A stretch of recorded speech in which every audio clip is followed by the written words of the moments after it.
안녕하세요. 학교 수양회가 끝난 다음에 첫 주일 집회입니다. 이렇게 보니까 새로 오신 분도 많이 계시고 또 이 자리에 그동안 교제 안 나오시다가 또 처음 참석한 분도 꽤 보이는 것 같아요. 아무튼 잘 오셨습니다. 주님의 이름으로 환영하고 또 기쁘게 생각합니다. 잠시 기도드리겠습니다.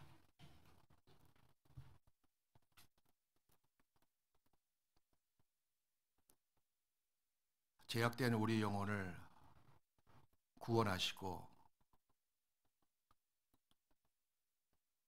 씻을 수 없는 우리의 더러운 죄를 십자가 위에서 흘리신 보배로운 피로 영원히 정결케 씻겨주신 놀라우신 구원의 은혜로 인하여 진심으로 하나님 아버지께 감사를 드립니다. 아무런 소망이 없는 저희들에게 살아있는 소망을 주시고 죄로 인해 사막에 제한받은 저희들에게 끝이 없는 생명, 곧 영원한 생명을 주신 것 정말 감사합니다.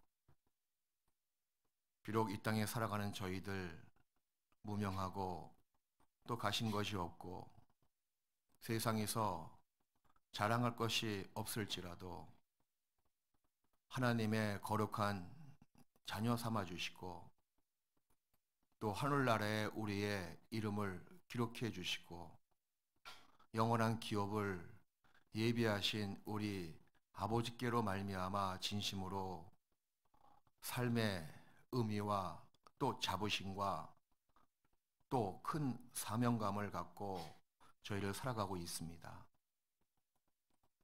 남아있는 삶이 결코 우리를 구원하신 아버지의 뜻에 걸맞는 삶이 될 수 있도록 도와주시고 복음에 합당한 생활을 하는 가운데 아버지께는 영광이요 또 우리에게 큰 기쁨과 자랑이 될 수 있도록 도와주시옵소서. 이번에 그리스도 예수 안에서 계획된 학예 수양회를 주님의 능력으로 무사히 마칠 수 있음에 감사드립니다. 서울 중랑교회 성도들 한 마음과 한 뜻으로 복음을 전하며 함께 땀 흘려 봉사하며 서로 사랑하는 가운데 이번에도 많은 영혼들이 구원을 받은 것을 믿고 감사드립니다. 이번에 새로 구원받고 하나님의 제자로 삼음받은 형제자매들 앞으로의 삶이 아버지의 뜻 그리스도의 온전한 제자의 모습으로 살아갈 수 있도록 늘 보호하시고 인도해 주시옵소서. 역사의 마지막 때 고통하는 때에 우리가 살고 있습니다. 더욱 내가 알고 내가 깨닫고 내가 소유한 이 복음을 만방에 힘있게 증거할 수 있도록 역사에 주옵시고 한 피바다 한 몸 잃은 하나님의 거룩한 가족들 서로 사랑하며 또 서로 위로 격려받으며 하나님의 몸된 교회를 견고하게 세워지는데 부족함이 없도록 힘쓸 수 있도록 도와주시옵소서. 우리 가운데 한 사람도 신앙생활에 실족하는 자가 없도록 자비를 베풀어 주옵시고 육신의 질병 중에 있는 하나님의 지체가 있다면 속히 그 육신의 질병도 낫게 해주시고 마음의 상처도 치유해 주시어서 다시 하나님 앞에 의젓이 설 수 있도록 도와주시옵소서. 오늘 이 시간 우리 각자의 믿음의 분량만큼 합당한 은혜로 내려주시기를 간구드리며 우리 영혼을 사망에서 생명으로 구원해 주신 고마우신 예수님의 이름으로 기도드리옵나이다. 아멘. 여호수아 우리 6장을 찾으시겠습니다.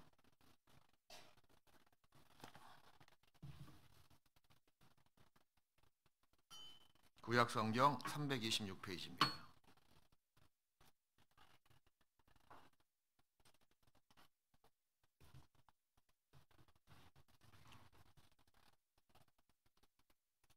제가 1절부터 11절까지 읽겠습니다. 여호수아 6장 1절부터 11절. 이스라엘 자손들로 인하여 여리고는 굳게 닫혔고 출입하는 자 없더라. 여호와께서 여호수아에게 이르시되 보라 내가 여리고와 그 왕과 용사들을 내 손에 붙였으니 너희 모든 군사는 성을 둘러 성 주위를 매일 한 번씩 돌되 엿새 동안을 그리하라. 제사장 일곱은 일곱 양각나팔을 잡고 언약궤 앞에서 행할 것이요 제7일에는 성을 일곱 번 돌며 제사장들은 나팔을 불 것이며 제사장들이 양각나팔을 길게 울려 불어서 그 나팔 소리가 너희에게 들릴 때에는 백성은 다 큰 소리로 외쳐 부를 것이라. 그리하면 그 성벽이 무너져 내리리니 백성은 각기 앞으로 올라갈지니라 하시매 눈의 아들 여호수아가 제사장들을 불러서 그들에게 이르되 너희는 언약궤를 메고 일곱 제사장은 일곱 양각나팔을 잡고 여호와의 궤 앞에서 행하라 하고 또 백성에게 이르되 나아가서 성을 돌되 무장한 자들이 여호와의 궤 앞에 행할지니라. 여호수아가 백성에게 이르기를 마침에 제사장 일곱의 일곱 양각나팔을 잡고 여호와 앞에서 진행하며 나팔을 불고 여호와의 언약궤는 그 뒤를 따르며 무장한 자들은 나팔 부는 제사장들 앞에서 진행하며 후군은 궤 뒤에 행하고 제사장들은 나팔을 불며 행하더라. 여호수아가 백성에게 명하여 가로되 너희는 외치지 말며 너희 음성을 들내지 말며 너희 입에서 아무 말도 내지 말라. 그리하다가 내가 너에게 명하여 외치라 하는 날에 외칠지니라 하고 여호와의 궤로 성을 한번 돌게 하니라. 무리가 진에 돌아와서 진에서 자니라. 그리고 20절 21절 말씀 우리 같이 읽읍시다. 이에 백성은 외치고 제사장들은 나팔을 불매 백성이 나팔 소리를 듣는 동시에 크게 소리질러 외치니 성벽이 무너져 내린지라. 백성이 각기 앞으로 나아가 성에 들어가서 그 성을 치하고 성중에 있는 것을 다 멸하되 남녀노유와 우양과 나귀를 칼날로 멸하니라. 우리가 방금 읽었던 여리고 성이 무너진 이 사건은 약 지금으로부터 한 3,400년 전에 있었던 역사적인 사실입니다. 여러 고고학적 증거를 통해서 역사적인 사료를 통해서 이 사건이 우리 시대의 사실로 입증됐습니다. 여기 구약 성경에 나오는 여리고의 위치는 지금 사해바다에서 북쪽으로 약 12km 떨어진 지점에 위치하고 있었습니다. 다시 말씀드리면 거룩한 성 도성 예루살렘 성 동북 방향으로 약 30km 정도 떨어진 곳에 위치했었던 지역입니다. 지금도 여리고 평야, 여리고 마을도 존재하고 있습니다. 아마 지구상에 존재했던 가장 오래된 성곽 도시입니다. 사료에 의하면 한 10,000년 전부터 사람이 거주했던 그 터를 발견했다라고 합니다. 그러니 인류가 문명을 꽃피우고 정착했던 그 시대부터 있었던 도시였었어요. 그리고 또한 가장 강력한 요새화된 도성이기도 합니다. 이 성벽이 있는데요. 두 겹으로 성벽을 둘러쳤어요. 외벽과 내벽으로. 튼튼히 지어졌는데 무려 외벽의 두께가 1.8m입니다. 또 외벽의 높이가 약 9.2m예요. 그리고 외벽과 내벽의 공간이 약 4.6m니 혹 적군이 외벽을 뚫고 들어오더라도 내벽을 뚫기 위해서 그 공간에 머물 수밖에 없습니다. 그럼 내벽 위에서 공격을 해서 적을 또 퇴치할 수가 있을 거예요. 그래서 그 내벽 위에다가 집을 많이 지었던 그 집터도 발견했습니다. 그 내벽 꼭대기에 집터가 있는 흔적을 많이 발견했는데 성경에 나와 있는 기록과 일치합니다. 바로 기생 라합의 집이 성벽 위에 있었거든요. 이런 여러 가지 우리가 방금 읽었던 여호수아 6장에 나와 있는 여리고 성의 그 사건의 전말은 우리 시대에 사실로 입증됐는데요. 이 여리고 성이 무너진 그 전과 후 무너진 과정은 우리 신앙생활에 굉장히 중요한 교훈을 시사해주고 있습니다. 특히 어떤 주제를 다 가리키고 있으며 또 교훈해주고 있는지는 그 주제는 바로 전도라는 주제를 우리가 더 의미심장하게 이 사건을 통해서 알 수가 있습니다. 이번에 학예 수양회를 갔다 와서 많은 분들 구원을 받았고 또 수년 동안 기도했고 또 수년 동안 힘썼던 영혼들이 그 마음이 무너져 내려서 구원받는 모습도 우리가 실제로 옆에서 봤습니다. 제가 이번에 상담을 하면서 정말 오랜만에 구원을 받는 성령이 임하는 그 순간적인 찰나의 때를 좀 느꼈거든요. 대부분 다 상담은 구원 확정하러 오잖아요. 전에 구원 받았는데 내 구원이 맞는지 안 맞는지 좀 확인하고 싶다고. 그런데 이번에 한두 명의 상담은요, 구원받지 못한 상태에서 복음을 푸니 복음을 듣고 마음에 믿어지는 그 순간이 있더라고요. 순간에 얼굴색이 사색에서 정말 밝은 색깔로 바뀌는 그 순간, 그것을 정말 모처럼 만에 제가 보게 되었습니다. 마치 아이가 어머니 태속에서 막 탄생됐을 때 태초를 통해서 호흡하고 양분을 공급받다가 양수가 터지면서 밖으로 나올 때 어느 순간에 코로 호흡하는 그 순간, 그 순간이 바로 새 생명의 탄생의 순간이었잖아요. 마찬가지로 죽었던 우리 영혼이 주님의 보배로운 피로 영원한 속죄를 받았다 하는 그 귀한 기쁜 소식을 듣고 그 마음에 믿어지니 죽었던 그 영혼이 다시 생명을 받고 거듭나는 그 순간, 그런 순간을 보게 되어서 저 개인적으로 아주 너무 좋았고 너무 감격해 마지 않았습니다. 전도 정말 힘들지요. 근데 여리고 성에 무너진 이야기를 통해서 우리는 또한 위로받을 수가 있고, 그리고 참을 수가 있고, 그리고 새로운 힘을 얻을 수가 있습니다. 여호수아 6장 1절부터 5절까지 내용을 보니 여리고 성이 무너진 큰 두 가지 요인은 바로 믿음과 순종임을 알 수가 있어요. 자, 6장 1절을 보겠습니다.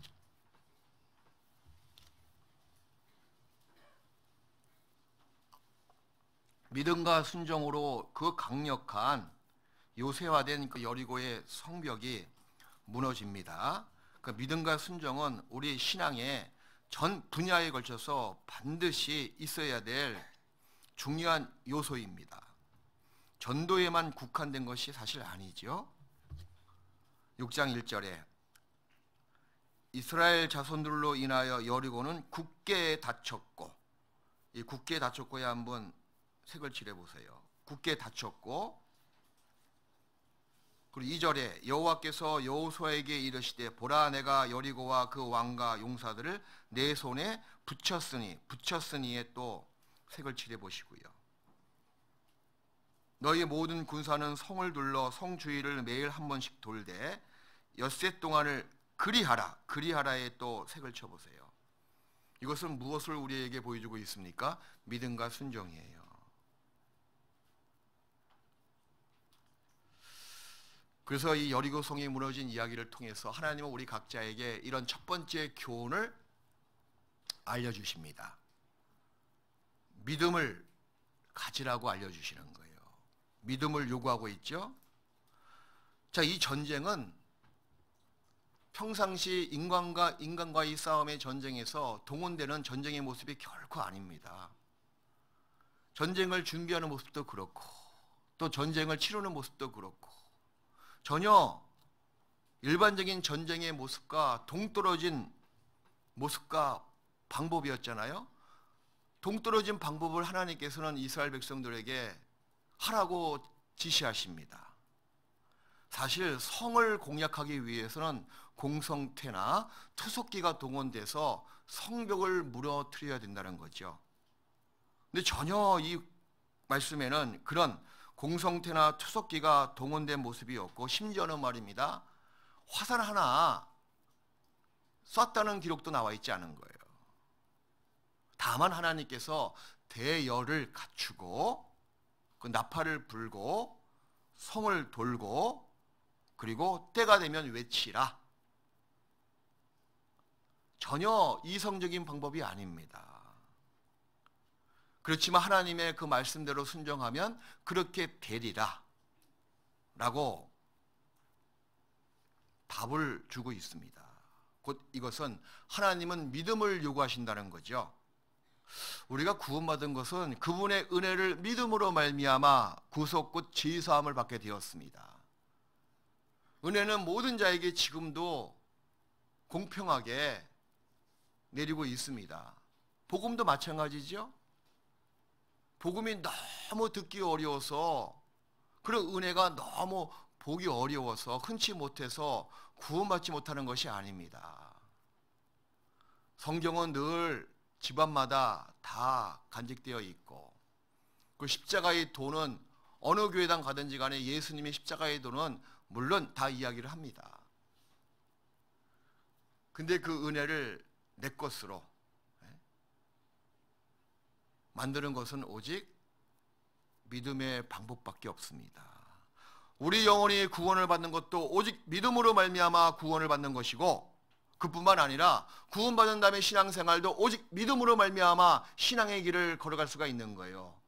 그래서 히브리서 11장 6절 말씀에 믿음이 없이는 하나님을 기쁘시게 못하나니, 그 믿음, 영혼의 구원받는 믿음뿐만 아니라 생활 가운데서 나의 아버지 하나님을, 그 말씀을 믿고 의지하고 나가는 것이 생활 전반부를 다 포함하고 있는 말씀이기도 합니다.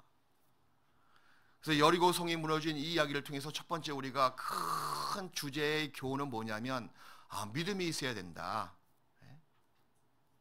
그 두 번째는 뭡니까? 6장 10절에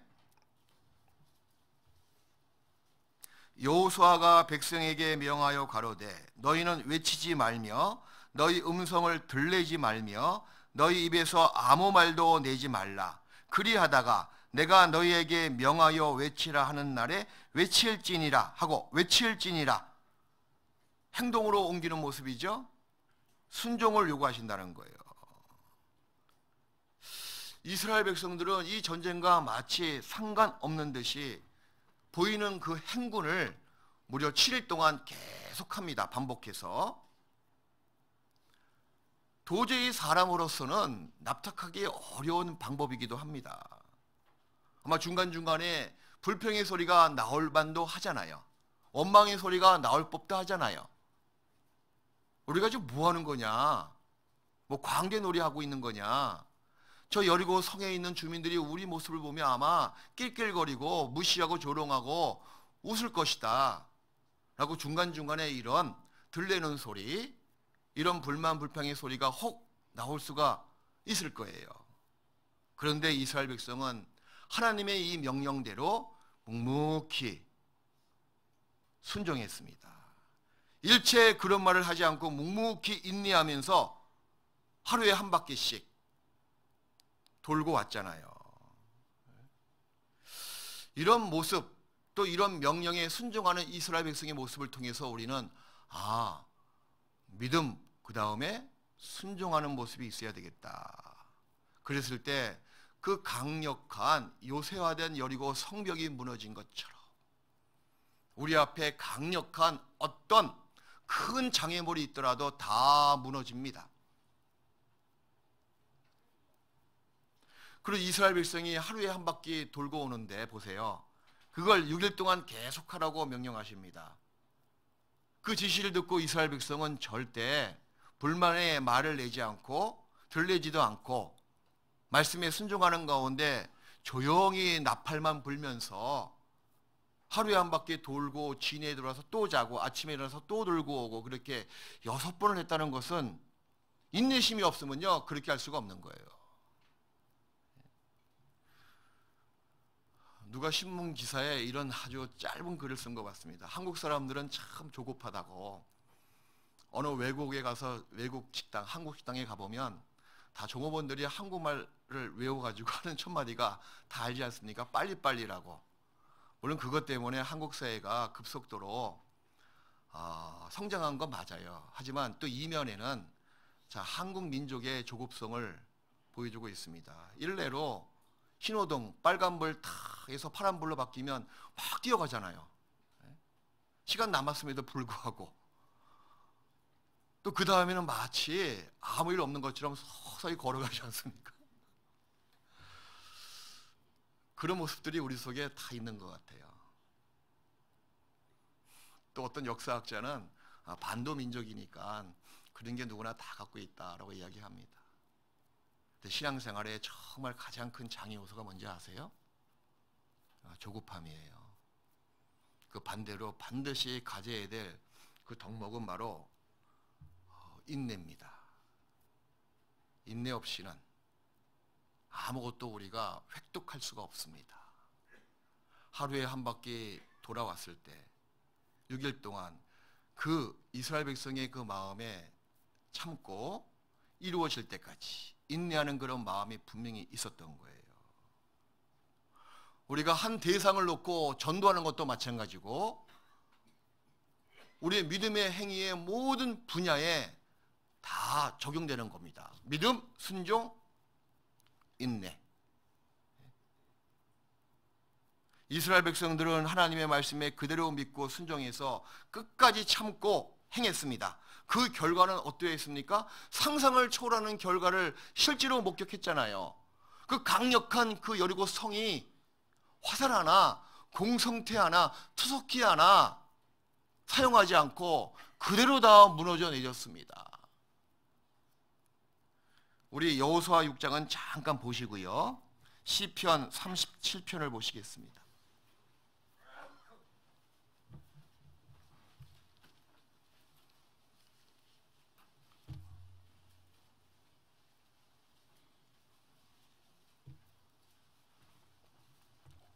시편 37편 7절입니다.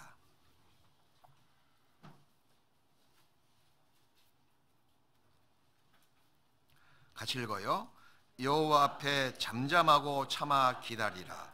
자기 길이 형통하며 악한 길을 이루는 자를 인하여 불평하여 말지어다. 불평하여 말지어다. 아까 여호수아 6장에 나와 있는 말씀처럼 들리지 말라, 말하지 말라, 그런 말과 연결되어 있는 말씀이에요. 들리지 말라, 불평하지 말고 자기 계획대로 이루어지지 않는다고 해서 쓸데없는 말, 자기 생각의 말을 조급하게 그 앞에 내지 말라. 누구 앞에서요?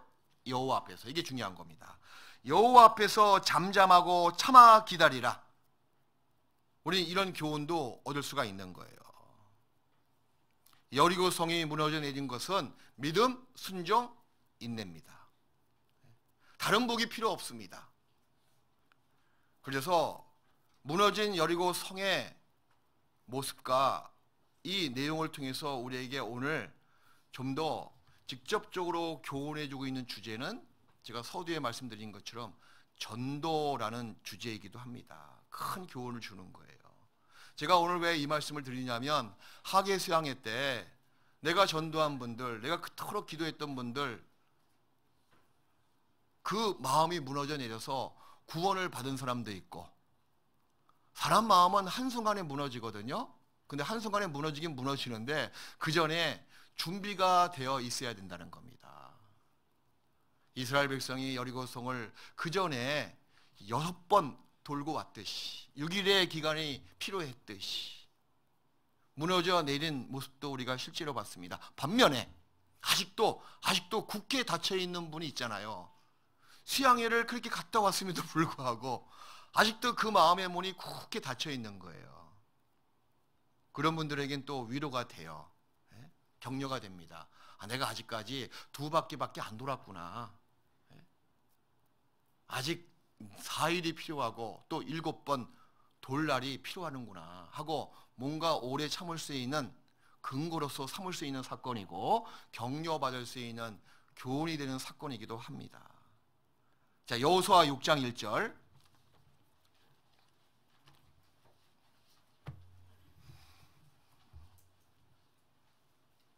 첫 번째 전도에 필요한 교훈은 무엇일까요? 보십시오. 우리의 대적, 우리의 원수의 상태를 성경은 이렇게 표현하고 있습니다. 6장 1절에 이스라엘 자손들로 인하여 여리고는 굳게 닫혔고 출입하는 자 없더라. 굳게 닫혀 있는 거예요. 여리고에 살고 있는 사람들은 이스라엘 백성이 애굽에서 나와서 어떤 능력과 기적과 큰 전쟁을 치렀는지 여러 가지 루트를 통해서 다 듣고 알았습니다. 두려워 떨었습니다.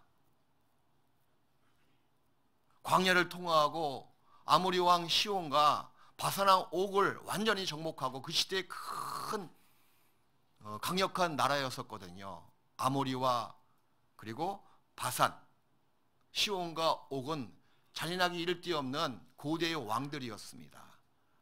근데 그 두 왕을 죽이고 그 땅을 차지하고 드디어 이제 여리고 성 앞까지 오게 된다는 소문을 듣게 된 거예요. 얼만큼 두렵고 떨렸을까요? 그래서 출입하는 자가 밖에 나가는 사람도 없고 들어오는 사람도 없도록 그 문을 굳게 닫히고 싸울 태세를 다 갖추고 있는 모습입니다. 오늘날 구원받지 못한 불신자의 마음도 똑같습니다. 하나님에 대해서, 복음에 대해서, 교회에 대해서 이전보다 더 마음이 굳게 닫혀 있는 시대에 우리가 살고 있습니다. 세상은 그만큼 더 복잡해지죠? 사회는 너무나 크게 변화하고 다변화 시대를 계속 겪고 있죠? 그리고 기독교에 대해서, 교회에 대해서, 목사에 대해서 어떤 나쁜 선입견이나 그 편견이 방송 매체들을 통해서 날로 홍보하고 있잖아요. 아무것도 모르는 사람들은 야, 이거 교회 근처에 가면 안 되겠다. 하나님에 대해서 전혀 알지 못한 불신자도 마치 하나님이 사탄처럼 그렇게 보이게끔 만드는 것이 지금의 모습입니다. 하나님이 자기한테 뭐 해코지한 것이 아무것도 없음에도 불구하고 왜 그토록 원수처럼 미워하는지 모르겠어요, 저는. 이런 부정적인 생각을 갖고 있는 터에 그 마음이요 더 굳게 닫혀 있는 거예요. 10년 전보다, 20년 전보다. 전도하기가 너무 어려운 시대가 지금 작금의 현실입니다. 지금의 시대예요. 성경도 그렇게 표현하고 있습니다. 욥기 41장에 보면 리워 야단, 악어, 훗날 이 공룡이거든요. 욥 시대에 공룡이 살았습니다. 그래서 하나님께서 이 악어를 봐라 욥아, 이 공룡을 봐라 욥아 하고 그 악어 리워 야단 용에 대해서 쭉 설명을 하고 있는 거예요. 그래서 용의 마음이 이렇단다라고 말씀하시는데 그 마음은 바로 구원받지 못한 사탄의 지배를 받고 있는 불신자의 마음으로 우리가 교훈받을 수가 있습니다. 여호수아 6장은 잡으시고 욥기 41장을 보시겠습니다.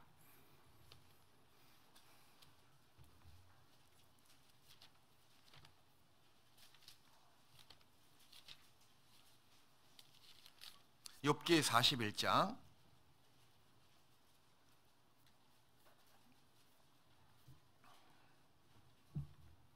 바다에 살고 있는 바다 괴물 리워야단, 그것을 성경은 악어로 번역했는데, 근데 우리 시대에는 악어의 모습이 결코 아니죠.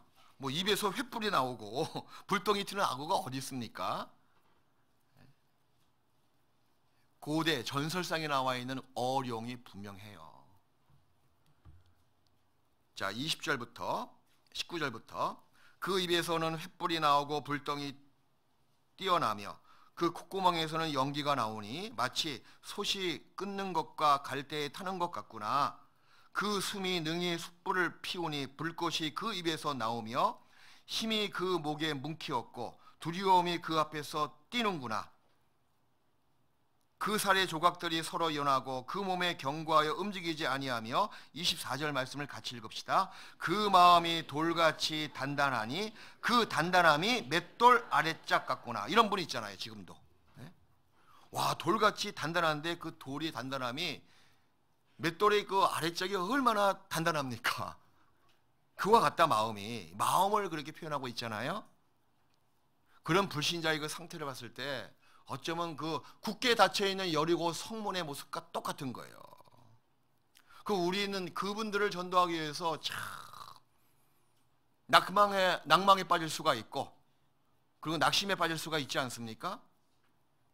그 불신자들의 그 마음 상태를 보니 여기 나와 있는 표현처럼 돌처럼 단단하고 맷돌 아래짝처럼 그렇게 단단하다. 저런 마음을 갖고 있는 사람을 어떻게 무너뜨릴까 하고 자기의 미약한 힘, 자기의 없는 지혜를 봤을 때는 낙심할 수밖에 없을 거예요. 또 이사야서 5장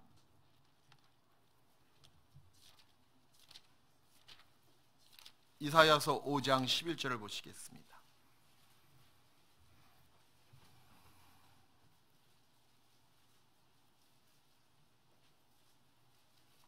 이사야서 5장 11절 아침에 일찍이 일어나 독주를 따라가며 밤에 깊도록 머물러 포도주에 취하는 그들은 화 있을진저 그들이 연애에는 수군과 비파와 소고와 저와 포도주를 갖추었어도 같이 읽읍시다. 여호와의 행하심을 관심치 아니하며 그의 손으로 하신 일을 생각지 아니하는도다. 이것이 문제죠. 무관심이 그 영혼을 지옥불까지 끌고 갑니다. 무관심, 관심이 없는 게 문제예요. 집회를 해보니 아무리 기승전결 설득력 있게 증거를 보여주면서 성경 말씀을 인용해서 하더라도 진짜 중요한 것은 뭐냐면 관심이 없는 게 진짜 중요한 거더라고. 어떻게 하면 그 마음을 살까? 거기에 관건이 있다는 것을 요즘 발견합니다. 어떻게 하면 그 마음을 살까? 어떻게 하면 관심을 하나님께 성경으로부터 좀 향하게 만들까? 거기에 정말 앞으로는 전도할 때 거기에 포커스를 맞춰가지고 전도를 해야 되겠다. 설교를 해야 되겠다는 지혜를 얻습니다. 그래서 누가 또 이렇게 얘기해요. 그러기 위해서는 자기 인생의 어떠함을 더 뼈저리게 깨닫게 해야 된다. 그래서 인생을 모르는 청년들이 구원받기가 어려운 것 같아요. 인생의 실패도 맛보고 인생의 처절함도 맛보고 인생의 허무함도 맛보고 그런 인생이 됐을 때 뭔가 하나님에 대해서 또 성경에 대해서 일말에 관심을 가질 수가 있습니다. 관심 없는 게 문제예요. 여기 나와 있는 말씀처럼 여호와의 행하심을 관심치 아니하며 생각지 아니하는도다. 이게 문제입니다. 마음이 돌처럼 맷돌 아래짝처럼 그렇게 단단한 사람 마음 관심도 없습니다. 구원받은 그리스도인들 중에서도 마찬가지예요. 신앙생활에 관심이 없다니까. 신앙생활 리콜 여러분의 생명입니다. 이건 성경도 그렇게 이야기하고 있고 많은 그리스도인들의 삶을 통해서 직접적으로 보여주고 있는 정말 진리 중에 진리이기도 합니다. 신앙 리콜 생명이에요. 자기 생명을 갖지 않게 우습게 관심 없게 보는 사람이 어디 있겠습니까? 가장 중요한 게 자기 생명 아닙니까? 구원받은 사람에게는 더욱더 그래요. 그것이 바로 신앙입니다. 신앙생활을 어떻게 하면 잘할고 신앙생활을 어떻게 하면 올바르게 할고 거기에 초미에 관심을 갖고 첫 발을 내미는 것이 필요합니다.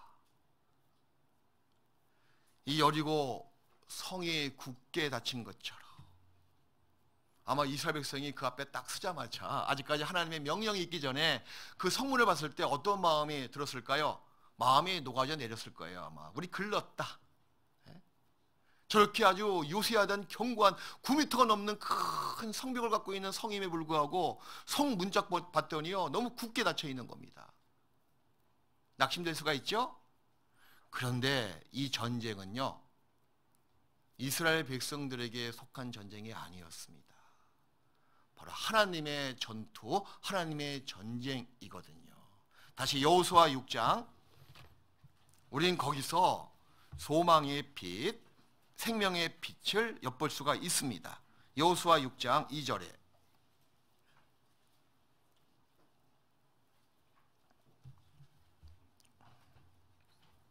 여호와께서 여호수아에게 이르시되 보라 내가 여리고와 그 왕과 용사들을 내 손에 모여 붙였으니 내 손에 붙였으니 전쟁에 직접 참가하시는 분은 하나님이세요. 전쟁을 주도하시고 이루시고 그리고 승리를 거머쥐실 분도 하나님이세요. 승리의 그 노획물, 승리의 정가만 이스라엘 백성들에게 주시겠다는 겁니다. 네 손에 붙였으니 영적 전쟁은 하나님께 속한 것이고 하나님이 함께 하십니다. 그 출애굽기 17장 이하에 보니까 이스라엘의 천철지 원수, 대대의 원수가 아말렉 족속이거든요. 하나님께서 이스라엘 백성 모세에게 이렇게 지시하십니다. 여호와께서 맹세하시기를 여호와가 아말렉으로 더불어 대대로 싸우리라 하였더라. 아말렉으로 더불어 여호와께서 대대로 싸우리라. 하나님의 전쟁, 하나님의 싸움이거든요. 여리고 성을 무너뜨리고 여리고 성을 점령하는 이 전투도 바로 하나님의 전쟁입니다. 이건 우리에게도 마찬가지입니다. 우리의 싸움은 혈과 육에 된 것이 아니요 정사와 권세와 이 세상의 어두움 주관자들과 하늘에 있는 악한 영들과의 싸움이라. 그렇게 성경 에베소서 6장 이하에 말씀하고도 계십니다. 우리의 싸움은요, 이 육신적인 싸움이 아니에요. 악한 영들과의 싸움이고 이 세상 어두움의 주관자 사탄과의 싸움입니다. 그러니 그 전쟁에 직접 개입하시는 것은 사람이 아니고 우리 아버지 하나님께서 여호와께서 직접 개입하신다는 거예요. 우리가 보기에는 불신자들의 그 마음 상태를 봤을 때는 낙심이 됩니다. 하지만 우리 이 말씀을 믿으셔야 된다는 거예요. 네 손에 붙였으니 나의 사랑하는 남편, 나의 사랑하는 가족들, 나의 사랑하는 부모님, 지금은 여리고 문이 꽉 닫힌 것처럼 그렇게 굳게 닫혀있는 단단한 마음의 상태를 갖고 있더라도 이 전쟁은 내한테 속한 것이 아니고 바로 하나님께 속해 있다는 것을 우리가 믿어야 된다는 거죠. 하나님이 하십니다. 단 하나님이 하실 수 있도록 내가 이 이스라엘 백성이 여리고성을 하루에 한 바퀴씩 일곱째 날에 7바퀴 돌고 온 것처럼 순종과 인내는 내가 준비하고 내가 갖춰야 되는 거예요. 어떤 창이나 화살을 준비하는 것이 아니고 순종과 그 다음에 인내, 그것만 내가 갖췄을 때 바로 하나님이 그 성을 무너뜨리신다는 겁니다. 우리가 선을 행하되 낙심치 말지니 피곤하지 않으면 때가 이름에 거두리라. 형제들아 너희가 선을 행하다가 낙심치 말라. 그렇게 말씀하셨거든요. 또 한 가지는요, 우리가 복음을 전할 때 자기의 그리스도인의 정체성을 스스로가 만끽할 수가 있는 거예요. 내가 복음도 전하지 않고 가족 전도에 대해서 아무런 관심도 보이지 않으면 스스로의 그 무관심 때문에 스스로의 영혼을 망하게 만듭니다. 삶의 가치가 어디 있습니까? 그리스도인의 정체성을 어디서 우리가 찾을 수가 있습니까?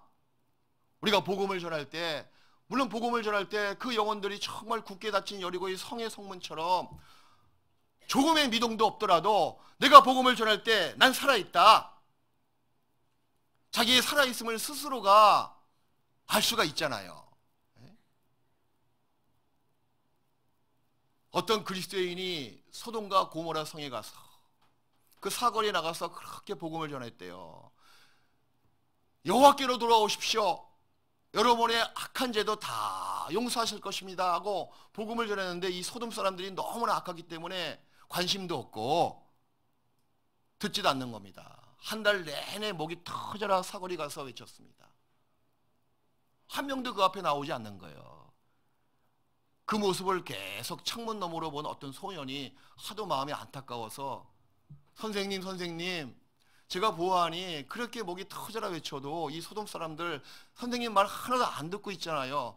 지금 그런 지가 벌써 많은 세월이 흘렀는데 한 달 이상 지났는데 지금도 여전히 똑같은 모습으로 똑같이 나와서 복음을 전하고 있으니 너무 안쓰럽고 너무 어리석습니다. 이제 그만 가방 챙겨서 가시죠. 그랬더니 그 그리스도인이 이렇게 외치는 겁니다. 나도 안다 얘야. 한 사람도 내 앞에 오지 않고 한 사람도 관심을 기울이지 않는 건 나도 안다. 하지만 나는 계속 외칠 것이다. 왜? 이 복음을 외치면서 내가 살아있음을 내 스스로에게 느끼게 하기 위해서 내가 복음을 전하고 있단다 라고 이야기하더라는 겁니다. 맞습니다. 에스겔 2장을 보시겠습니다. 구약성경 에스겔서 2장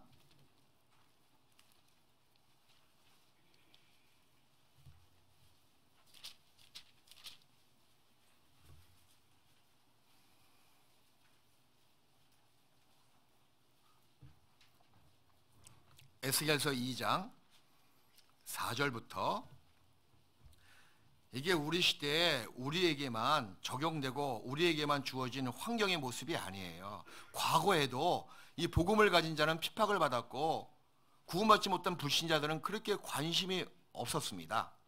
근데 우리 시대에 더 그것이 최고점을 사실 찍고 있죠. 에스겔 2장 4절부터 이 자손은 얼굴이 뻔뻔하고 마음이 강팍한 자니라.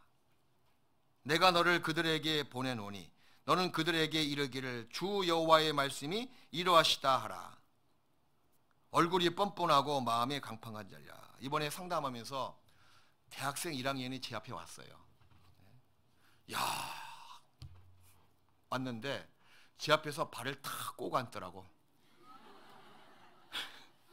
내 아들뻘도 안 되는 애가 와가지고 이제 딱 앉자마자 자세부터가 삐딱하게 다리를 꼬고 앉는 거예요. 내가 마음 같아서 한 대 지어받고 싶지만 얼마나 뻔뻔한지 모르겠어요. 그 모습 보니까 제가 옛날 대학교 1학년 때 내 친구 전도한 그 친구의 모습과 똑같은 것이 생각이 나더라고. 그때 그 목사님이 내 친구한테 한마디를 딱 한 게 기억나요. 이 프레시맨 대학교 1학년 아무것도 모르는 걔가 그것 때문에 이제 기분 나빠서 성경 공부 안 한다 그랬거든요. 사실은 보니까 말입니다. 얼마나 교만한지. 나는 안 듣겠다 안 믿겠다 그게 모습이 딱 보이잖아요. 여태까지 아무리 그래도 목사 앞에서 다리 꼬고 앉는 거 처음 봤습니다. 그 있는 애 쭉 얘기하고 길게 얘기 못 하겠더라고요. 그 모습 보면서 정말 뻔뻔하구나. 참 그러지 않습니까? 근데 성경은 그럼에도 불구하고 외치라고 말씀하시는 거예요. 4절 끝에 너는 그들에게 이르기를 주 여호와의 말씀이 뭐요? 이루하시다 하라. 그들은 패역한 족속이라 듣든지 아니 듣든지 그들 가운데 보십시오. 듣든지 아니 듣든지 그들 가운데 선지자 있는 줄은 알지니라. 이거 중요한 거예요. 듣든지 관심이 있든지 없든지 하나님의 사람이 당신 앞에 있습니다. 하나님의 능력이 그 말씀이 복음이 아직까지 있습니다. 내 안에 있지 않습니까? 그런 스스로의 정체성을 확고하게 하시라는 겁니다. 자신의 존재감을 더 자부심을 느낄 정도로 큰 사명감을 느낄 정도로 복음을 전하면서 스스로가 깨달을 수 있거든요.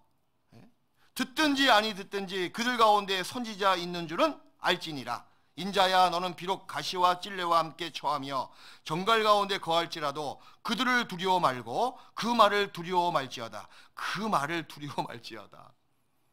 이것 때문에 두려워서 전도 못 하시는 분 많이 있잖아요. 내가 한마디 하면 10마디 조롱받거든요. 그게 싫어서. 그 말이 두려운 겁니다. 그래서는 안 된다는 거예요. 두려워 말지어다. 그들은 패역한 족속이라도 그 말을 두려워 말며 그 얼굴을 뭐요? 무서워 말지어다. 왜 그럽니까? 하나님의 전쟁이다 그 얘기예요. 왜 네가 두려워하고 있냐? 전쟁은 내가 하는데 두려워해도 내가 두려워할 건데 왜 네가 두려워하고 있냐 그 얘기예요. 너는 복음을 전하라. 전도하라 그 얘기예요.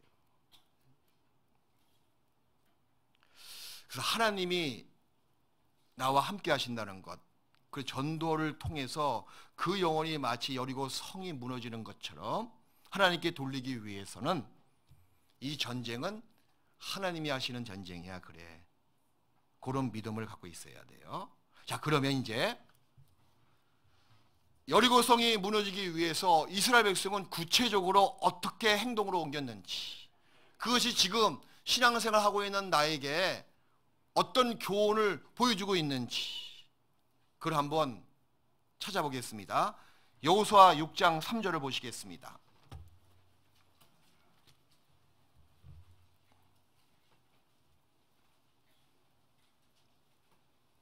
오늘 주제를 선정한 것은 이제 학예 수양이 끝났고 어떤 분은 정말 기쁨의 마음을 갖고 오신 분도 계시고 또 어떤 분은 수양이 끝났음에도 불구하고 아직도 안 됐거든요. 그런 분들에게 뭔가 기회가 있다는 것, 위로가 되게 하는 그런 내용을 가지고 좀 드리고 싶습니다. 그리고 곧 이제 한 보름 후부터는 또 다시 집회가 시작되잖아요. 저 플랜카드 보세요 한번. 강사가 누구십니까? 정말 발음하기 힘들어. 난 맨 처음에 나상 범인 줄 알았거든요. 여러분이 좋아하시는 그분이 와서 한번 오랜만에, 예? 그러니 예? 너무 낙심하지 말라는 거예요. 아직 한 바퀴 더 돌면 됩니다. 자, 이스라엘 백성의 그 순종하는 모습, 그 모습을 보겠습니다. 6장 3절에 너희 모든 군사는 성을 둘러 성 주위를 매일 한 번씩 돌되 엿새 동안을 그리하라. 자, 이게 첫 번째 여리고 성이 무너지기 위한 이스라엘 백성의 실천으로 옮긴 첫 번째 행동입니다. 하루에 한 바퀴 돌고 마지막 날에 7바퀴 돌고 오라. 자, 하루에 한 바퀴 돌고 오라. 그리하라. 그렇게 말씀하시거든요. 이 전도할 대상을 보면 처음부터 관심을 갖고 있는 사람은 거의 없습니다. 도리어 그런 사람이 어떤 면에서는 더 구원받기 어려울 수도 있어요. 자기 생각이 많은 사람이거든요. 자기 생각이 꽉 차 있으니까 야, 이 성경의 복음이 들어갈 구석이 여지가 없는 거예요. 그 자기 생각을 버리고 여호와께 돌아오라라고 이사야 55장에도 나와 있는데 그 생각을 버리지 않으니까 복음이 어떻게 들어가겠습니까? 제가 30초 이야기하고 그분은 5분 얘기하는 경우도 많이 있어요. 관심을 보이지 않고 있죠? 하지만 우리가 한 겹 한 겹 옷도 말입니다. 속옷부터 벗을 수가 없잖아요. 겉옷부터 한 겹 한 겹 벗듯이 마음의 그 두터운 불신의 그 옷을 겉옷부터 하나하나 벗겨야 된다는 거예요. 그게 여리고성을 첫날 한 바퀴 돌고 오는 겁니다. 마음을 여는 과정이 필요합니다. 마음의 밭을 가는 과정이 필요한 거예요. 하루에 한 바퀴 돌고 온다. 이 말은 전도의 말, 성경 이야기를 탁 하는 거예요. 하는데 하루에 7바퀴 돌고 오지 말라 그랬잖아요. 하루에 한 바퀴만 돌고 오라고. 2바퀴 돌고 오는 것도 그 불순종이거든요. 지나치게 막 도망갈 정도로 지나치게 성경 이야기를 한다거나 또 지나치게 구원에 대해서 자기가 알고 있는 것을 한꺼번에 다 쏟아붓지 마십시오. 그건 지혜가 아니에요. 마음의 밭을 가는데 정말 지혜가 필요합니다. 그래서 너희가 이방인 중에서 행실을 선하게 가져 너희를 악행한다고 비방하는 자들로 하여금 너희 선한 일을 보고 경고하시는 날, 권고하시는 그때가 있거든요. 하나님께 영광을 돌리라. 이 전도는 생활, 자기 삶의 모습을 통해서 되는 겁니다. 말로만 그쳐서는 안 돼요. 선한 행실이 있어야 돼. 종과 구원을 받은 사람이면 정과 호가 변화받아야죠. 무엇으로 여러분이 구원받았다고 증명해 줄 수 있습니까? 생활은 똑같아. 말은 바뀌었어 물론. 구원받으라고 성경은 사실이라고 이대로 살다가 죽으면 당신 지옥불에 간다고 말은 바뀌었어요. 그죠? 근데 바뀐 것만큼 자기의 마음과 생활도 변화를 가져와야 돼요. 선한 행실로 말미암아. 그 전도의 말을 가끔은 해야 돼요. 뭐 TV 보다가도 뭐 이스라엘의 그 여러 가지 분쟁하는 모습을 통해서 성경에 이스라엘의 과거 역사가 잘 나와 있다고 한번 공부해 보자고. 이렇게 한마디 한마디 간헐적으로 툭툭 던질 때 나중에 말입니다. 나중에 그것이 분명히 힘이 됩니다. 특효약이 되긴 돼요. 자, 하나님은 세상의 전략과 전술을 무시하고 믿음과 순종과 인내함으로 말미암아 여리고 성을 무너뜨리라고 명하셨습니다. 마찬가지예요. 하나님이 사람의 영혼을 건지는 것은 정말 미련한 방법, 전도라는 방법을 통해서 무너뜨리게 하십니다. 고린도전서 1장에 보니까 하나님의 지혜에 있어서는 이 세상이 자기 지혜로 하나님을 알지 못하는 거로 하나님께서 전도에 미련한 것으로 믿는 자들을 구원하시기를 기뻐하셨도다 라고 말씀하셨거든요. 전도는 그리스도인들이 하나님을 온전히 믿는 믿음의 발로입니다. 하나님을 믿기 때문에 전도한다는 거예요. 여리고 성이 무너지듯이 오직 전도를 통해서 그 강팍하고 견고한 그 마음의 소유자의 그 마음을 무너뜨릴 수가 있습니다. 그래서 하루에 한 바퀴 돌고 오라. 이것이 지혜예요. 생활 속에서 자기의 변화된 모습을 보여주는 겁니다. 그리고 가끔 이 성경 말씀을 아는 대로 괜히 알지 못하면서 오바해서 했다가는 거기에 덫이 걸립니다. 이런 경우도 있어요. 상대방이 물리 선생이거든요. 근데 과학책까지 와서 물리가 법칙이 어떻고 제1법칙, 제2법칙 다 얘기하잖아요. 근데 그 속에 있는 것은 사실 전도자가 다 모르잖아요. 전문 지식이 없잖아요. 전문 지식 같은 사람한테 그런 얘기했다가 괜히 덫에 걸려가지고요. 깊숙이 들어가면 도리어 자기가 가르침 받는다니까. 그러니까 지혜롭게 아는 것만큼만. 그리고 정 이렇게 끝까지 나오면 자기의 삶을 통해서 전도하는 것도 필요해요. 성경 덮고 하자고 그럼. 내 삶 속에서 하나님이 계시다고. 하나님이 나를 이렇게 변화시켰다고. 또 전도한 많은 사람들이 이렇게 변화받았다고. 이게 사람의 능력이냐고. 그럼 뭔가 그 양심에 호소하잖아요. 그러면은 관심 없는 사람도 관심을 갖곤 해요. 이렇게 하루에 한 바퀴 돌고 오는 거예요. 근데 시간이 필요합니다, 여러분. 여리고성이 무너지기 위해서는 바로 나가서 돌고 와서 무너진 것이 아니에요. 최소한 7일째, 그 전에 6일간의 시간 과정이 반드시 필요했던 겁니다. 그것도 여러분은 정말 아셔야 돼요. 물론 지금 당장 전도하고 싶지요? 그렇지만 좀 여유 있게 인내를 가지고 이번에 안 되면 다음에 내가 돌고 오지. 다음에 안 되면 또 그 다음에 돌고 오지. 그 다음에 안 되면 그 다음에 수양회 때 돌고 오지. 이렇게 인내심을 가지고 전도하시면 됩니다.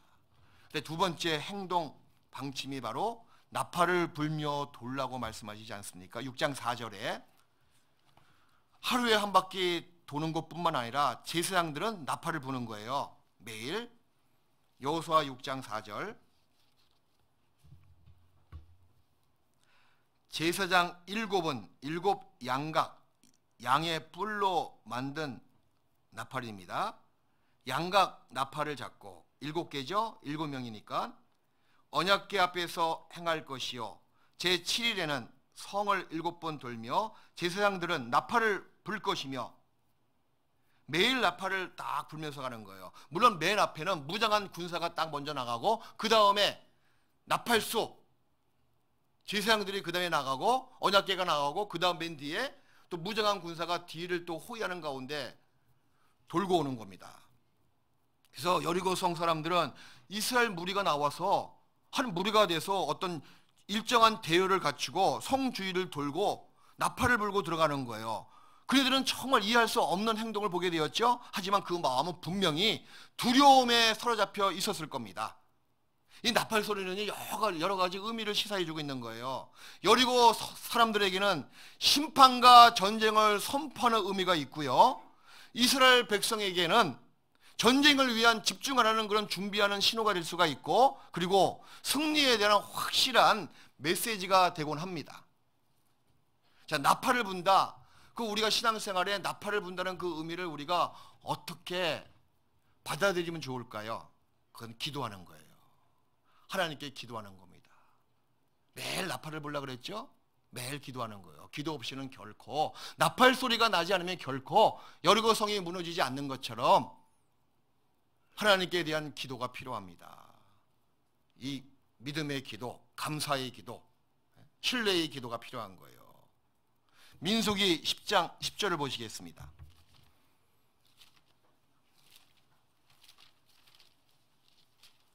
민수기 10장 10절.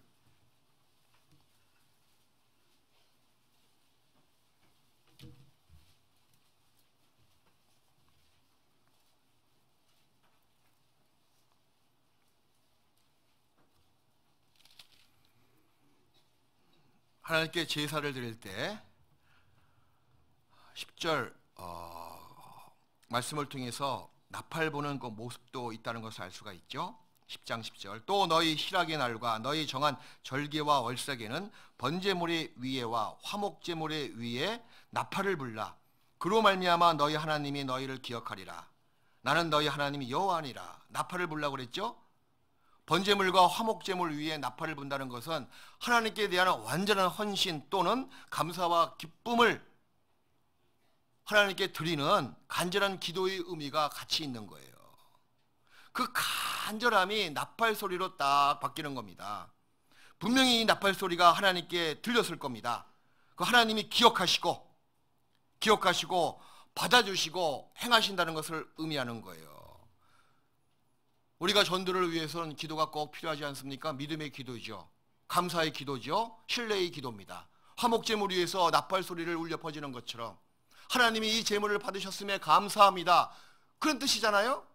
우리의 기도도 마찬가지입니다. 아무것도 염려하지 말고 오직 모든 일에 기도와 간구로 너희 구할 것을 감사함으로 하나님께 아뢰라. 마가복음 11장 24절에 무엇이든지 너희 원하는 대로 믿음으로 구하라. 그리하면 너희에게 주시리라. 믿음으로 구했을 때 받은 줄로 여기고 나갔을 때는 하나님께서 반드시 주신다고 약속해 주시는 거예요. 이스라엘 백성이 하루에 한 바퀴 돌고 올 때 나팔을 불었잖아요. 나팔을 불듯 또 그 다음에 나팔을 불듯 또 나팔 소리 아닙니까? 소리? 누구 들리라고 하는 소리잖아요. 다 들렸을 겁니다. 그죠? 이스라엘 백성도 들었고 여리고 성에 알고 있는 여리고 주민들도 다 들었어요. 물론 기생 라합도 들었을 겁니다. 그처럼 조금씩 하루에 한 바퀴 돌고 왔을 때만 나팔을 부는 것처럼 조금씩 전도에 관한 말을 늘 해야 돼요. 너희 속에 있는 소망에 관한 이유를 묻는 자에게는 대답할 것을 항상 예비하되 항상 예비하고 있는 겁니다. 이게 두 번째, 우리야 전도하기 위한 그 사람 영혼을 무너뜨리고 하나님께 인도하기 위한 방법입니다. 나팔을 부는 거죠. 기도하는 거예요. 그 전도의 말을 하는 겁니다. 그리고 세 번째 6장 10절에 여호수아 6장 10절 세 번째 행동 지침 6장 10절을 보시겠습니다. 9절 끝에 보니까 제사장들은 나팔을 불며 행하더라. 여호수아가 백성에게 명하여 가로되 너희는 외치지 말며 6일 동안은 외치지 말고 너희 음성을 들리지 말고 서로 잡담하지 말고 시끄럽게 떠들지 말고 들리지 말며 너희 입에서 아무 말도 내지 말라. 그리하다가 내가 너에게 명하여 외치라. 이게 7일째 되는 날이었거든요. 그때가 있는 겁니다. 하는 날에 외칠지니라. 그때는 하나님께 속해 있는 거예요. 그때까지는 너희가 왜 이런 방법으로 전쟁을 하는지 모르겠다 하고 옆에 있는 사람과 불만, 불평, 원망의 소리를 내지 말라는 거예요. 시끄럽게 떠들지 말라는 겁니다. 이거 필요합니다, 여러분. 전도를 위해서는요, 정말 침묵이 필요해요. 좀 더디게 되더라도 그 강박한 마음에 아직까지 무너지지 않은 모습 속에서 에라 모르겠다, 지옥이나 가라 하고 한번 해보자고 싸우지 마시고, 불만의 말도 하지 마시고 원망의 말도 하지 마시고 들리지 말라는 겁니다. 또 한 가지는요, 백성들끼리 서로 이러쿵저러쿵 다투지 말라는 거예요. 가끔 그럴 수가 있잖아요. 아니 하루 돌고 왔습니다. 이틀 돌고 왔습니다. 3일 돌고 왔습니다. 4일 돌고 왔습니다. 5일 돌고 왔을 때 이게 뭐냐 우리가 이게. 뭐 광대도 아니고 우리가. 하고 별 얘기가 다 나올 수가 있을 거예요. 그러지 말라는 겁니다. 이것은 무엇을 의미하고 있습니까? 구원을 받은 성도들의 온전한 연합을 이야기하고 있는 거예요. 연합. 마음이 하나가 돼야 돼. 교회가 하나가 되고 수양에 있으면요, 정말 우리 모든 분들이 다 참석해서 기도하고 봉사하고 전도하십시다. 마음이 하나가 딱 돼야 돼. 이 더운데 거기 왜 가냐? 뭐 수양예배가 비싸니 싸니? 만약에 안 가게 되면 환불해 줄 거야 안 해줄 거야?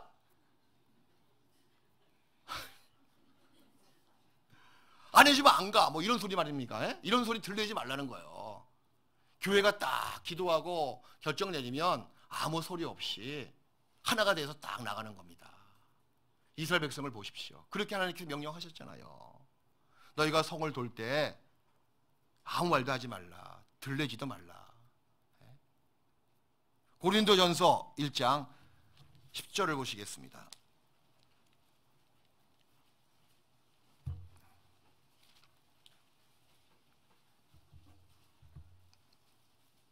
여러분, 교회 가운데서 교회에 하나 된 것, 연합된 것을 깨는 소리를 하시면 안 돼요. 고린도전서 1장 10절,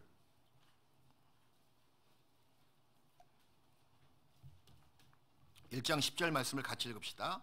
형제들아, 내가 우리 주 예수 그리스도의 이름으로 너희를 권하노니 다 같은 말을 하고 너희 가운데 분쟁이 없이 같은 마음과 같은 뜻으로 온전히, 이게 중요합니다. 여리고성을 돌고 있는 이스라엘 백성의 마음이 이런 마음이었거든요. 또 그렇게 하나님께서 명령하셨거든요.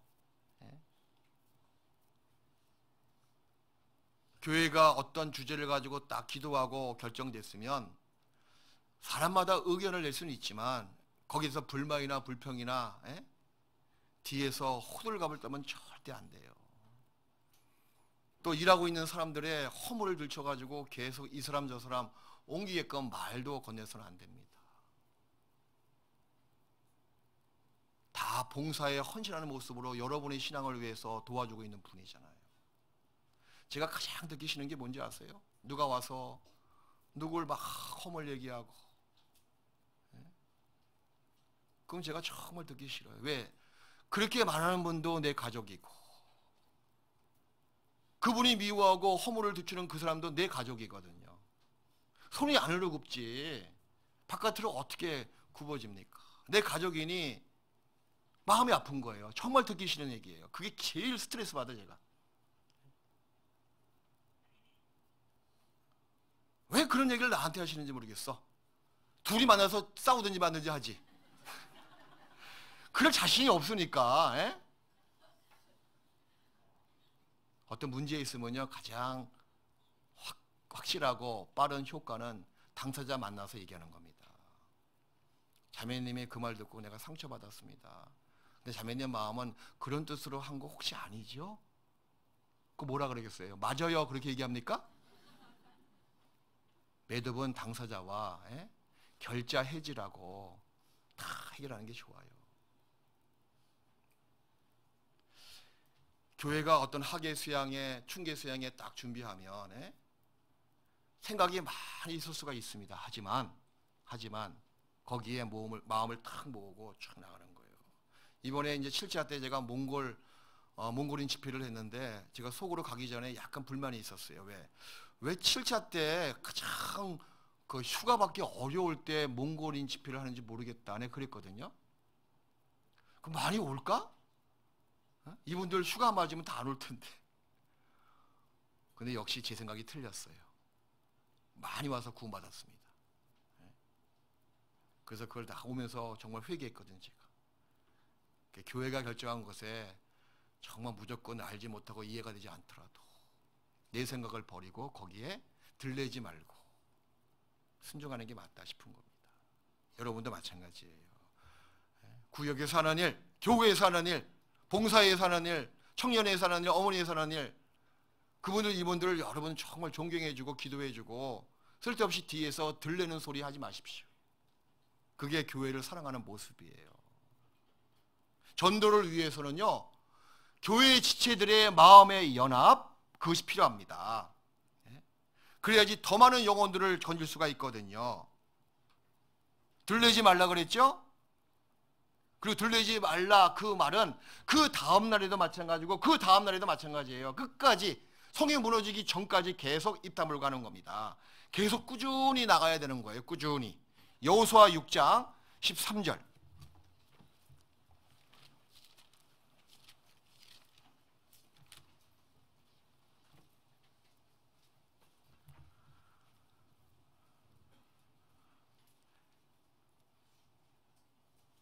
일곱 제사장은 일곱 양각 나팔을 잡고 여호와의 궤 앞에서 계속이죠. 계속 진행하며 나팔을 불고 무정한 자들은 그 앞에 행하며 후군은 여호와의 궤 뒤에 행하고 제사장들은 나팔을 불며 행하니라. 계속입니다. 계속. 다음 날에도 그 다음 날에도 6일 동안 계속, 7일 동안 계속. 이 꾸준히 기도하고 꾸준히 전도의 말을 내뱉고 꾸준히 들리지 말고 마음으로 연합하는 게 필요한 거예요. 그 또 한 가지는요, 이제 6일 지났습니다. 7일째 딱 됐을 때는 7일째 되는 날에 7번 돌고 크게 외치라. 그때 그 성이 무너지리라. 그때가 있거든요. 때와 기한은 우리의 소관이 아니에요. 그거 명심하십시오. 때와 기한은 하나님의 소관입니다. 그 옆에 여호수아 6장 16절에 15절부터 제7일 새벽에 그들이 일찍이 일어나서 여전한 방법으로, 여전이죠? 변치 않는 방법이에요. 똑같은 방식으로 성을 7번 도니 성을 7번 돌기는 그날뿐이었더라. 16절 7번째 제사장들이 나팔을 불 때, 바로 그때입니다. 그때 나팔을 불 때 여호수아가 백성에게 이르되 외치라. 여호와께서 너에게 이 성을 주셨느니라. 나팔을 불 때 그때 확 외치는 거예요. 뒤에 있는 그 백성들, 그 모든 이스라엘 백성이 같이 한 목소리로 나팔 소리가 들리자마자 외친 겁니다. 그때가 분명히 있거든요. 근데 이때는 누가 정해 주신 거예요? 자기가 정하는 게 아니거든요. 사도행전 1장을 보시겠습니다. 여호수아 6장은 계속 잡으세요. 사도행전 1장.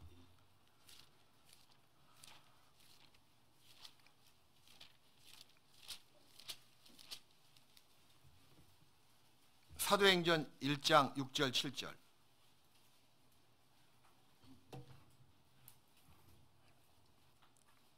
1장 6절 7절. 187페이지입니다. 저희가 모였을 때 예수께 묻자와 가로되 주께서 이스라엘 나라를 회복하심이 이때니까 하니 7절 말씀을 같이 읽읍시다. 가라사대 때와 기한은 아버지께서 자기의 권한에 두셨으니 너희의 알 바 아니요. 이게 중요한 겁니다. 그 때와 기한을 아는 것이 그게 중요한 것이 아니다. 그 때와 기한은 누구에게 속해 있다고요? 하나님의 권한에 두신 거예요. 너희 알 바 아니니, 그 말은 뭐예요? 그게 중요한 것이 아니다. 기다리라. 성령이 올 때까지 기다리라. 그것이 중요하다 그 얘기예요. 그걸 예수님께서 말씀하시잖아요. 그리고 승천하셨습니다. 예수님께서. 마찬가지예요. 때와 기한은 하나님의 것임을 기억하십시오. 시간은 인간의 영역이 아니에요. 시간은 하나님의 영역입니다. 시간이 하나님의 영역이라는 뜻은 뭐냐면 우리 삶 속에서 일어나고 있는 모든 일들을 포함해서 이 땅에 일어나고 있는 모든 일들은요, 정확한 타이밍에 하나님이 정확하게 행하시고 계시는 거예요. 특히 그리스도인들의 삶 속에서는 더욱더 그러합니다. 정확한 타이밍에 정확한 때에 하나님께서 반드시 정확하게 일하신다는 거예요. 그래서 조심하십시오. 자기 시간표를 들고 가서 하나님을 재촉하지 마세요. 자기가 시간표를 만들었어 이렇게. 그 하나님을 재촉해. 그게 죄입니다. 이 세상에서 우리가 가장 하기 쉬운 일은 주님보다 앞서는 일이에요. 이것이 죄일까요? 당연히 죄입니다. 한 가지 예로 아브라함과 사라의 그 죄 지은 얘기 보십시오. 하나님의 약속을 기다리지 못하고 첩인 하갈과 동침케 했잖아요. 그로 말미암아 얼마나 큰 그 가문에 또 그 민족에게 벌이 임했습니까? 이 두 부분은 하나님의 계획을 듣고 알면서도 너무 앞서 행했던 거예요. 여러분의 시간표를 들고 하나님을 독촉하지 말라는 겁니다. 또 한 가지는요. 그럼 우리가 이렇게 하나님께 반문할 수가 있잖아요. 하나님, 그러면 내가 언제까지 얼마나 기다려야 합니까? 그러면 올라오지 않습니까? 하나님, 내가 언제까지 얼마나 기다려야 하나님 마음에 흡족하십니까? 라고 외칠 수가 있습니다. 그 하나님의 대답은 뭐라 하실까요? 기다려라. 용기를 가져라. 때가 되면 내가 나타나리라.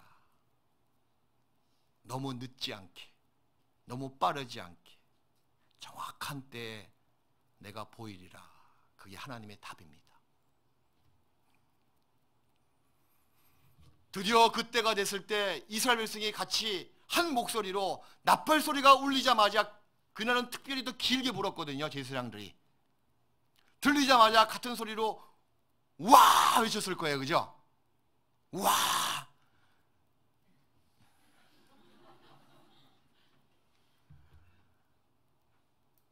마음이 하나가 된 거예요. 하계 수양회가 왔습니다. 이때다 싶어가지고 우리가 준비하고 기도하고 한꺼번에 쫙 몰려가잖아. 야, 이번에요 정말 큰 기적과 능력이 많이 발생했어요. 특히 중랑교회 안에. 어떻게 한 번 듣고 이렇게 많이 구원받아? 어휴, 한국도 전도가 잘 되네. 제가 새삼 깨달았습니다. 한 번 듣고 구원받는 게 참 보기 어렵잖아요. 그죠? 와 외쳤을 때 그 마음의 문이 다 열려지고 다 무너져 내린 거예요. 여호수아 6장 20절.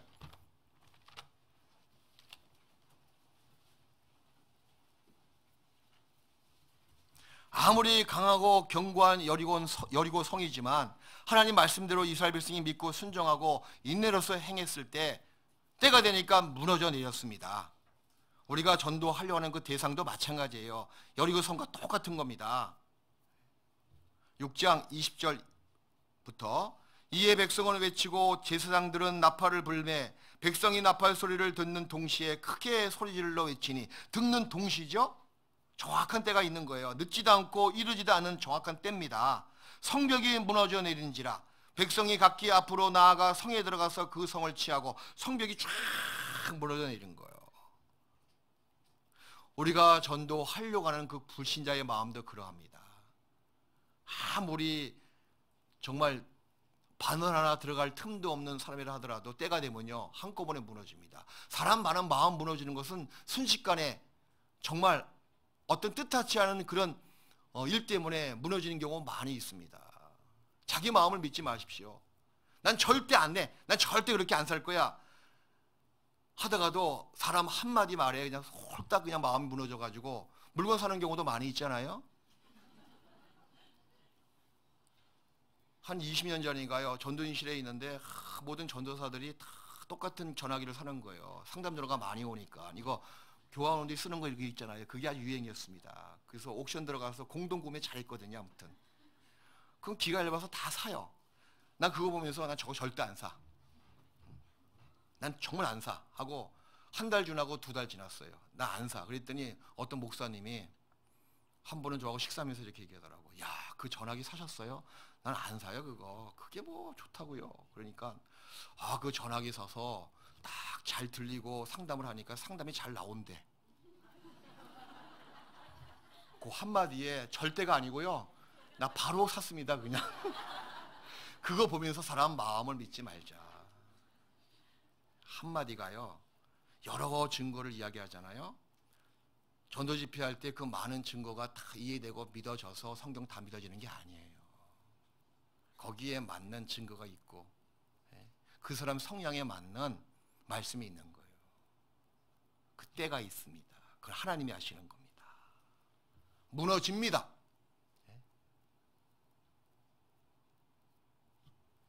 우리 인생을 살다 보면 그 여리고 성벽처럼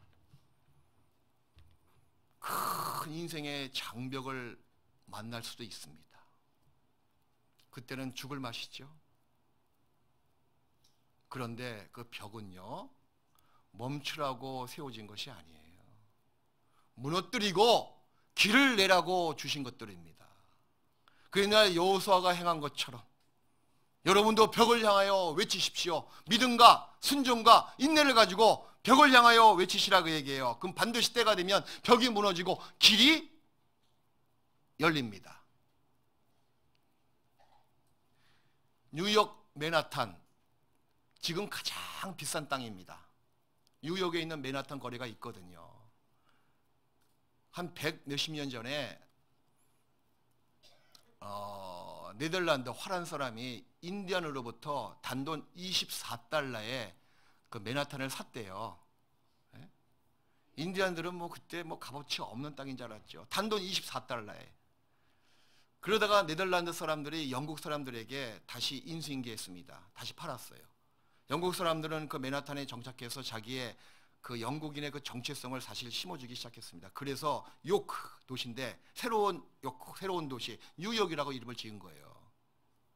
근데 지나고 보니까 인디언들이 너무 아깝거든요. 예? 야, 저런 좋은 땅을 우리가 단돈 24달러에 팔았으니 이게 뭐야? 그래가지고 막 그 땅에 들어와서 데모도 하고 막 분란을 일으키는 겁니다. 그래서 영국 사람들이 들어오지 못하도록 큰 장벽을 쳤대요. 예? 벽을 쳤대요. 못 들어오게.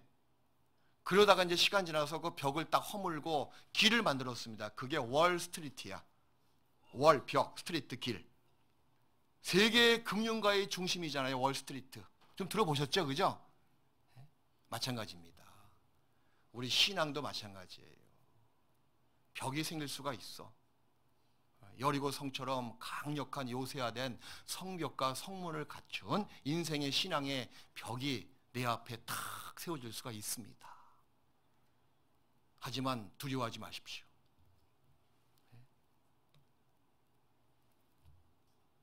우리가 하나님 말씀을 믿고 순종하고 인내했을 때는 때가 되면 뭐요? 여리고 성이 하나님의 능력으로 무너져버린 것처럼 내 앞에 있는 그 신앙의 장애물도 무너집니다. 그리고 길이 열리는 거예요. 생명의 길이 열립니다. 삶의 길이 열리는 거예요.